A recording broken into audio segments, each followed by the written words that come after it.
History remembers Qui-Gon Jinn as the maverick Jedi Master who discovered Anakin Skywalker, the chosen one destined to bring balance to the Force.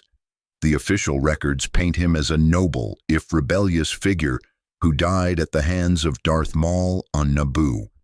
But the Jedi archives contain sealed files that tell a different story, files that reveal Qui-Gon's true mission, one so dangerous that the Jedi Council erased it from their histories. For 23 years before his death, Qui-Gon Jinn was hunting something, not a person, not a Sith artifact. He was tracking a prophecy that predated the Jedi Order itself, a prophecy the Council believed was too dangerous to fulfill. What he discovered would challenge everything the Jedi stood for, force him to question his own masters, and ultimately lead him down a path that would reshape the galaxy's destiny. This is not the story of the Jedi who found Anakin Skywalker. This is the story of the man who was searching for something far more dangerous, and why the Council wanted him to fail. Chapter 1. The Seeker. 52 years before the Battle of Yavin, a young Jedi Knight named Qui-Gon Jinn completed his trials and took his first Padawan. The Council expected great things from him. His master, Count Dooku, was one of the Order's finest duelists and strategists. Qui-Gon himself showed exceptional talent in Force meditation and an unusual ability to perceive the living Force, the immediate manifestation of the Force in the present moment rather than the cosmic force that guided destiny. But Qui-Gon possessed something that troubled the Council, an obsessive curiosity about forbidden knowledge. While other Jedi focused on diplomacy and peacekeeping, Qui-Gon spent his free time in the deepest levels of the Jedi archives, studying ancient texts that most masters considered irrelevant to modern Jedi practice. He was particularly fascinated by pre-Republic civilizations and their understanding of the Force. On a diplomatic mission to the core world of Chandrila, Qui-Gon encountered an elderly scholar named Rael Averross, a former Jedi who had left the Order 30 years prior to pursue historical research. Averross had spent decades investigating a mystery that the Jedi Council had long dismissed as myth, the prophecy of the Chosen One. The prophecy itself was ancient, dating back approximately 25,000 years to the Jedi Order on Tython, the precursors to the modern Jedi. According to fragments preserved in non-Jedi archives, the prophecy spoke of a being who would be conceived by the Force itself, possessing unprecedented power and destined to bring balance by destroying both the Sith and transforming the Jedi Order. The Council knew of the prophecy but considered it either symbolic or corrupted through millennia of translation and reinterpretation. Averross told Qui-Gon something that would change his life. He had discovered evidence that the prophecy was not one prediction, but 3 interconnected prophecies, each building on the last. The first spoke of the Chosen One's coming, the second spoke of the darkness that would precede him, and the third, which the Jedi archives had never contained, spoke of the price that would be paid to bring him forth. Qui-Gon requested access to the Council's classified archives to verify Averross's claims. The Council, led at that time by Master Yoda and Master Mace Windu, denied his request. They explained that the prophecy had been investigated thoroughly over the centuries and found to be unreliable.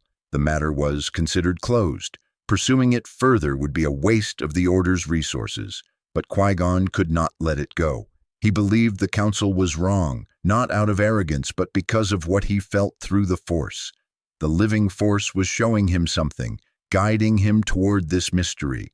He began his own investigation in secret, using his missions across the galaxy as opportunities to visit ancient sites and consult with scholars who studied Force traditions outside the Jedi Order.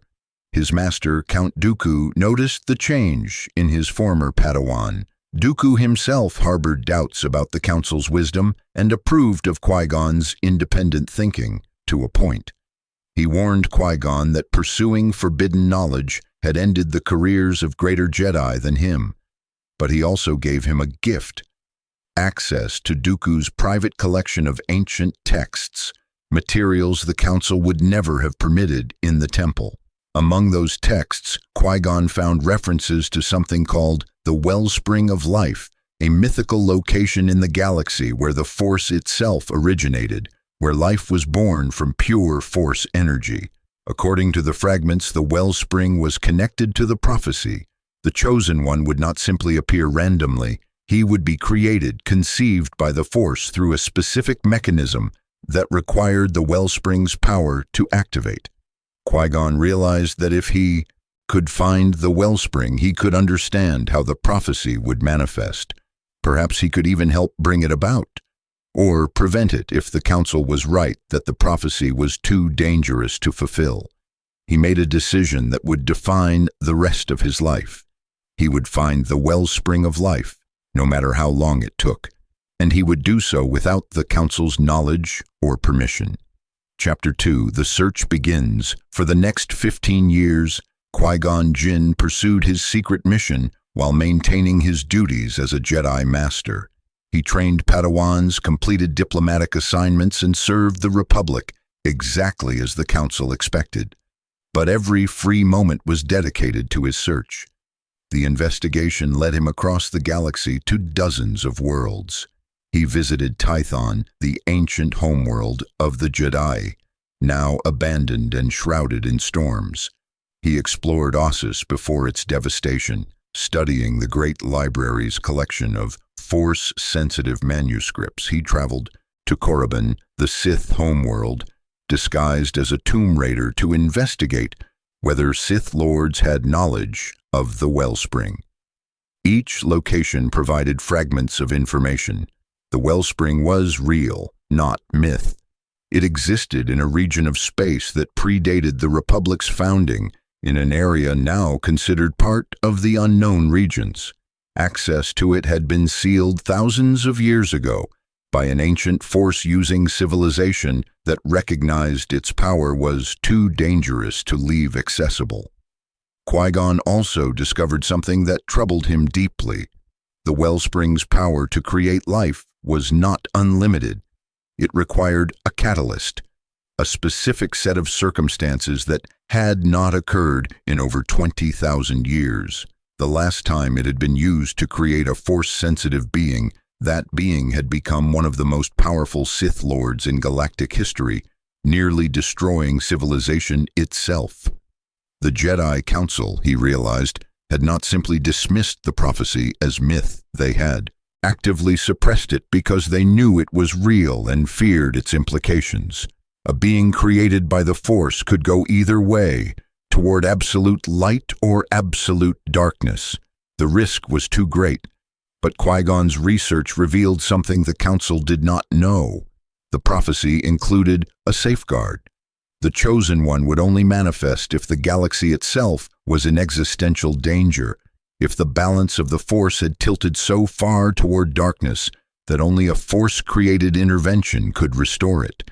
In other words, the Chosen One would appear when the galaxy needed him most, not before. This changed everything. The prophecy was not a threat. It was a failsafe, built into the Force itself by whatever intelligence guided its flow. Qui-Gon became convinced that his mission was not to prevent the prophecy, but to prepare for it. Someone needed to be ready when the Chosen One appeared, ready to guide him and ensure he fulfilled his destiny correctly. But his investigation had attracted dangerous attention. Sith agents operating in secret across the galaxy became aware of someone researching ancient Force prophecies. They did not know who, but they recognized that this knowledge could threaten their own plans. Darth Sidious, the Dark Lord of the Sith, who had already begun positioning himself to take over the Republic, dispatched his apprentice Darth Maul to investigate. Maul traced Qui-Gon's movements across several worlds, always arriving weeks or months too late. He could not identify the Jedi conducting this research, but he knew someone was getting dangerously close to information the Sith wanted to control. He reported to Sidious, who made a decision. This Jedi, whoever he was, would be eliminated when identified. The prophecy must not interfere with Sidious's grand plan. Qui-Gon remained unaware that he was being hunted, but he felt through the Force that his time was running out. The darkness in the galaxy was growing. The Sith, believed extinct for a millennium, were returning. The catalyst the wellspring required was approaching. He needed to find the wellspring soon, because he had calculated based on his research when the Chosen One would likely appear within the next 10 years, and he needed to be ready. Chapter 3. The Mortis Revelation. 29 years before the Battle of Yavin, Qui-Gon Jinn's search led him to an obscure legend about three beings called the Ones, Force wielders of immense power who resided in a realm called Mortis, existing outside normal space and time. According to ancient texts discovered on the planet Moraband, the Ones were the father, representing balance, the daughter embodying the light side, and the son representing the dark side. Most scholars dismissed Mortis as pure mythology, a symbolic representation of the Force's dualistic nature, but Qui-Gon's research suggested otherwise. The wellspring of life and Mortis were connected. The father of Mortis had been one of the last beings to successfully access the wellspring, using its power to create life in order to maintain the balance between his two children. Qui-Gon attempted to reach Mortis through deep Force meditation, using techniques he had learned from ancient texts. After weeks of failed attempts, he succeeded in making contact with the realm. He did not physically travel there, but he achieved a Force vision so vivid and complete that it was indistinguishable from reality. In this vision, he met the Father. The ancient being appeared as a humanoid figure of impossible age, radiating power that dwarfed anything Qui-Gon had ever encountered. The Father spoke of the prophecy, confirming everything Qui-Gon had discovered and revealing more. The Chosen One would indeed be conceived by the Force through the wellspring's power. This would happen automatically when the balance tilted far enough toward darkness. The mechanism was not one the Father or any being controlled. It was built into the Force itself, a natural correction mechanism that activated in times of existential crisis. But the Father also delivered a warning. The Chosen One would not fulfill the prophecy immediately. He would require training, guidance, and most importantly, he would need to be loved. Without love, without connection to others, the Chosen One would turn to the dark side and become the greatest threat the galaxy had ever known, far surpassing even the ancient Sith Lords. This was the secret the Jedi Council feared. The prophecy was not guaranteed to bring salvation. It could just as easily bring annihilation. Everything depended on how the Chosen One was raised and who influenced him during his formative years. The Father told Qui-Gon something that would change his entire mission. The Chosen One would be born to a slave woman on a desert world in the Outer Rim, a world so remote and insignificant that the Jedi Order had no presence there. If left on his own, the boy would grow up in slavery, developing deep resentments and anger that would make him vulnerable to the dark side. Qui-Gon had to find him, had to free him, had to bring him into the Jedi Order before the Sith discovered his existence. This was Qui-Gon's true mission, the purpose the Force had been guiding him toward for 23 years. But the Father delivered one final piece of information that shook Qui-Gon to his core. Qui-Gon himself would not live to see the Chosen One reach his potential. He would die shortly after discovering him, killed by a Sith Lord. His role was to find the boy and ensure he was brought into the Jedi Order. After that, others would have to continue the work. Qui-Gon accepted this fate. He understood now why the Force had chosen him for this mission. He had the courage to defy the Council, the dedication to pursue a 23-year investigation, and most importantly, the wisdom to recognize that his own survival was less important than the mission itself. When his vision of Mortis ended, Qui-Gon returned to consciousness in his meditation chamber in the Jedi Temple. He knew what he had to do. He would continue his duties as normal, but he would position himself to respond immediately when the Force guided him to the Chosen One's location. He would not tell the Council about his Mortis vision or his mission. They would try to stop him, believing they were protecting the Order from a dangerous prophecy. He would work alone, or rather, almost alone. He would need a Padawan, someone he could train in his understanding of the living Force, someone who could continue guiding the Chosen One after his death. He chose a young man named Obi-Wan Kenobi, brilliant but traditional, exactly the kind of Jedi who could balance Qui-Gon's unorthodox teachings.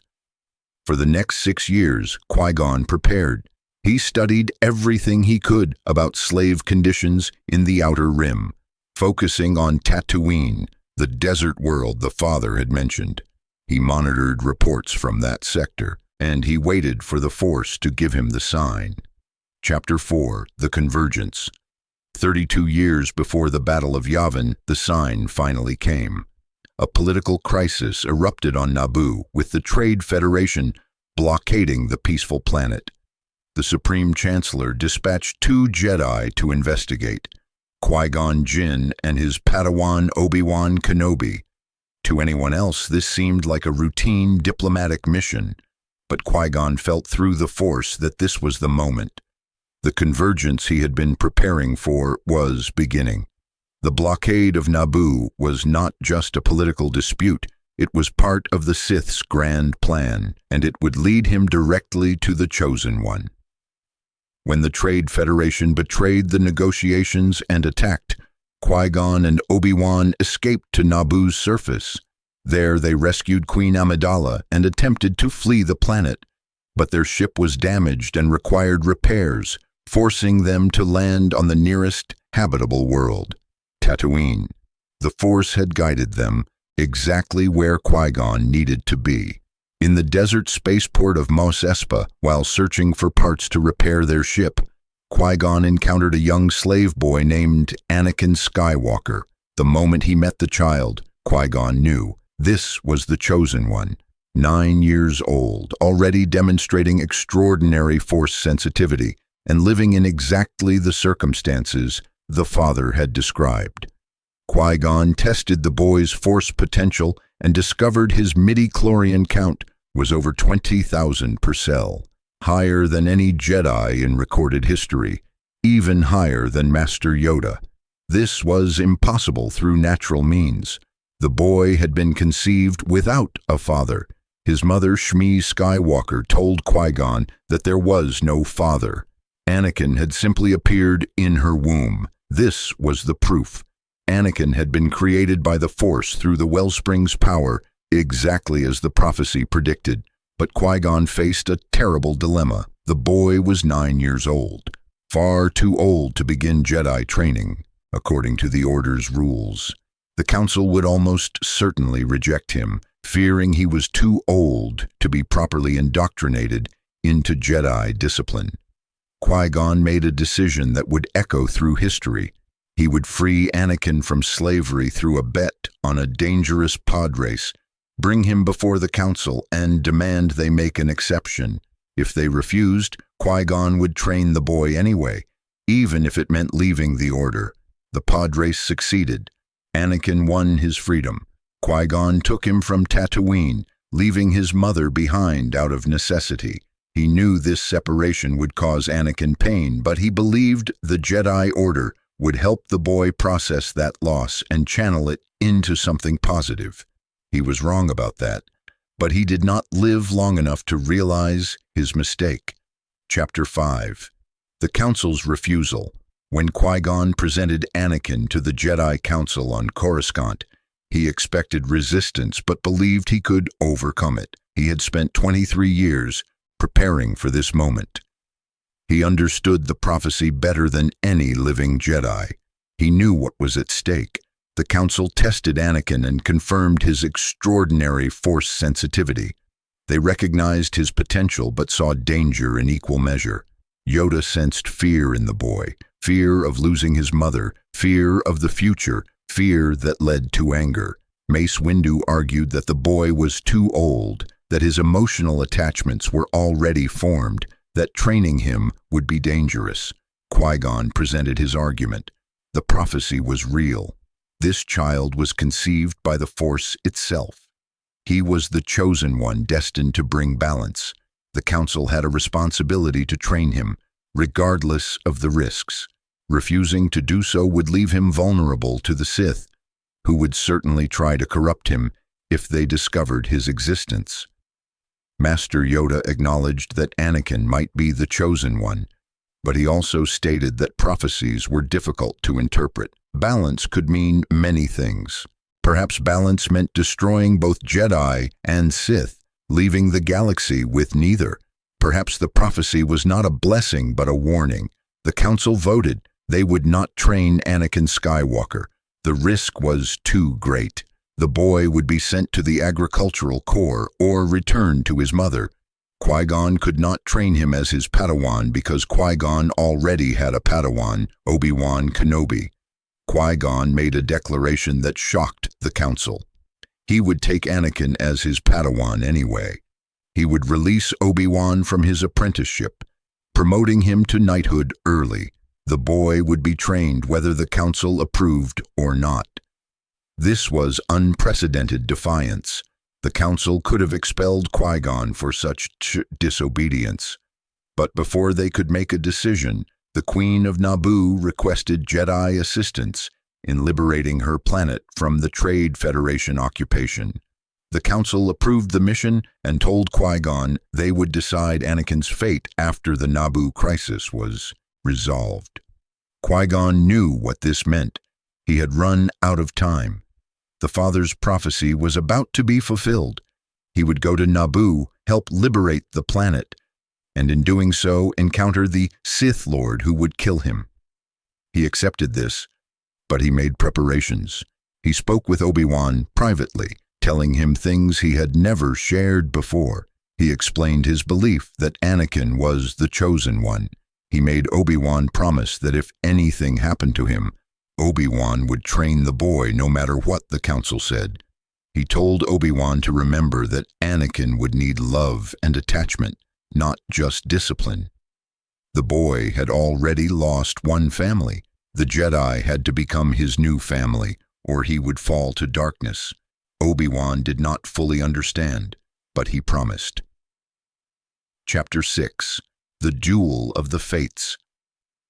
On Naboo, everything unfolded as the Force had shown Qui-Gon. The battle to liberate the planet succeeded, but in the Theed Palace, Qui-Gon and Obi-Wan encountered a Sith Lord, a Zabrak, warrior with a double-bladed red lightsaber named Darth Maul. This was the moment Qui-Gon had foreseen for 6 years, the Sith Lord who would end his life. The duel that followed was not just a lightsaber fight. It was a battle between two visions of the Force. Maul represented the Sith philosophy, power through passion and domination. Qui-Gon represented something different, not the traditional Jedi approach of denying emotion, but a middle path that acknowledged the living Force and accepted that balance required both light and dark to exist, but be held in harmony. The fight moved through the palace's power generator complex, a series of platforms separated by energy barriers. Qui-Gon and Obi-Wan were separated from each other by the barriers, leaving Qui-Gon to face Maul alone temporarily. In those final moments, Qui-Gon achieved something extraordinary. He let go of fear completely. He accepted his death not as defeat, but as part of a greater pattern. The Force showed him the future decades ahead. He saw Anakin growing into a powerful Jedi. He saw Anakin's fall to the dark side. He saw Anakin's redemption and the ultimate fulfillment of the prophecy, as Anakin destroyed the Sith and sacrificed himself to save his son.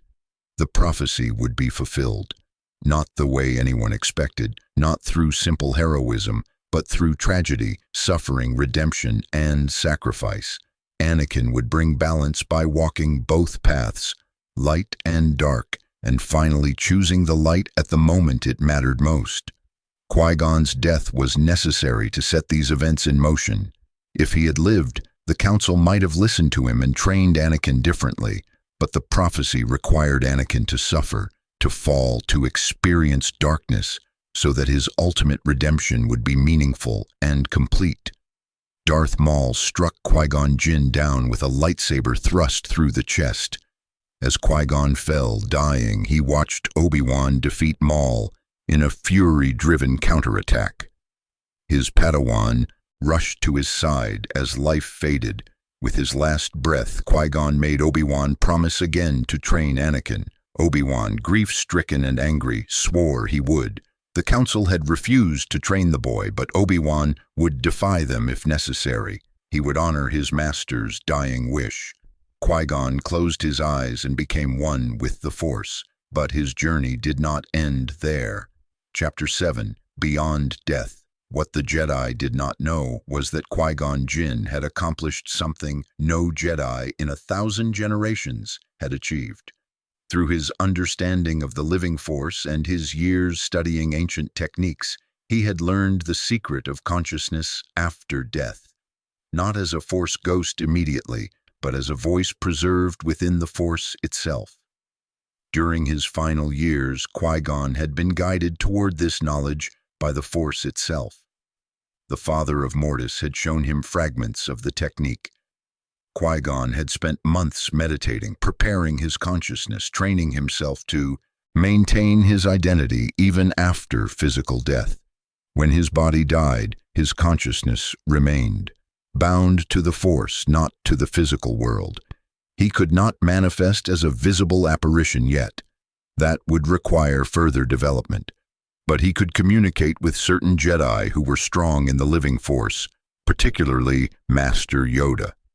5 years after his death, Qui-Gon made contact with Yoda during the Clone Wars. He spoke to the ancient Jedi Master through the Force, revealing his presence and teaching him the techniques he had learned. This was essential to the prophecy's fulfillment. Yoda and Obi-Wan needed to learn Force immortality so they could guide the next generation after the Jedi Order fell. Qui-Gon's death on Naboo had ensured that Anakin would be trained by Obi-Wan, someone who loved him but did not fully understand him. This created the emotional conditions necessary for Anakin's eventual fall. If Qui-Gon had lived and trained Anakin himself, the boy might never have become Darth Vader, which meant he could never have been redeemed by his son. The prophecy required Anakin to experience the full spectrum of the Force, light and dark, creation and destruction, hope and despair. Only by walking that complete path could he truly understand what balance meant and achieve it at the crucial moment. Qui-Gon's secret mission had succeeded, not in the way he expected, not with the outcome he desired, but in exactly the way the Force required. He had found the Chosen One. He had brought him into the Jedi Order. He had set in motion the events that would lead to the Sith's destruction and the Jedi Order's transformation. And even in death, he continued to guide those events, teaching Yoda and Obi-Wan, preparing them for their roles in the next generation of the prophecy's fulfillment. Chapter 8. The Dark Truth. So what is the dark truth about Qui-Gon Jinn that the Jedi archives keep sealed? It is not that he was secretly a Sith agent or that he betrayed the Order. The truth is far more troubling to the Jedi way of thinking. Qui-Gon Jinn discovered a prophecy the Council had suppressed. He defied his superiors for 23 years to pursue it. He made contact with Force wielders outside the Jedi Order. He learned techniques of immortality that the Jedi believed were impossible or forbidden. And most importantly, he knowingly brought into the Jedi Order a child who would destroy them. The Council's sealed files reveal that Master Yoda and Master Mace Windu suspected the truth about Qui-Gon's mission before his death. They knew he was researching the prophecy despite their orders to stop. They chose not to confront him because they recognized his dedication to the Force itself rather than to the Order's rules. But after Qui-Gon's death, when they saw how Anakin's training proceeded and how the Clone Wars developed, they realized Qui-Gon had been right and they had been wrong. The prophecy was real. Anakin was the chosen one. And the Jedi Order's destruction was a necessary step in fulfilling that prophecy and bringing true balance to the Force. This was the ultimate heresy from the Jedi perspective. The idea that their order needed to be destroyed, that their 1,000-generation tradition was actually preventing balance rather than maintaining it, that their rules and codes were obstacles rather than guidelines. Qui-Gon Jinn understood something the Council could not accept. The Force did not belong to the Jedi. The Jedi were servants of the Force, not its masters. And when the Force required change, even change that destroyed the Jedi themselves, they had a duty to accept it. His secret mission was not to save the Jedi Order. It was to save the galaxy by helping the Force itself correct an imbalance that had grown over 1,000 years. The Sith were not the only problem. The Jedi had become rigid, dogmatic, disconnected from the living Force that Qui-Gon understood so well. Both sides needed to be swept away so something new could emerge. Qui-Gon's willingness to sacrifice everything, including his own life and the order he had served, for a greater purpose, was both his greatest strength and the reason the Council could never fully trust him. Today, the Jedi Order that Qui-Gon Jinn served no longer exists. It was destroyed exactly as the prophecy foretold. Anakin Skywalker became Darth Vader, hunted down the remaining Jedi, and served the Sith Empire for 2 decades before ultimately destroying both his master, Emperor Palpatine, and himself, bringing balance to the Force through his redemption and sacrifice. Luke Skywalker, trained by Obi-Wan Kenobi and guided by Qui-Gon's Force spirit through Yoda, rebuilt the Jedi Order on different principles that acknowledged attachment, emotion, and the living Force, rather than denying them, principles that Qui-Gon Jinn had died trying to teach. The sealed files in what remains of the Jedi archives contain Qui-Gon's research notes, his journey logs from 23 years of searching, and his vision of Mortis recorded shortly before his death. Grand Master Luke Skywalker accessed these files 30 years after the Battle of Yavin and realized that Qui-Gon Jinn had understood the Force better than any Jedi of his generation. The dark truth is not that Qui-Gon was wrong or corrupt. The dark truth is that he was right, and the Jedi Council spent decades trying to prevent a prophecy that was inevitable and necessary. Their fear of change, their attachment to their own traditions, ironically made them guilty of the very attachment they claimed to reject. Qui-Gon Jinn's secret mission succeeded, not despite his death, but because of it. He found the Chosen One. He set in motion the events that would destroy the Sith forever. He discovered the secret of immortality and passed it on to the Masters who would guide the next generation. And he did all of this while defying the very council he served, knowing he would be proven right only after his death. That is the legacy of the Maverick Jedi Master, not a hero, not a rebel, but a servant of the Force itself, willing to sacrifice everything, including his place in history, for a purpose greater than any individual or even any order. And in the end, the Force itself vindicated him. The prophecy was fulfilled. Balance was restored.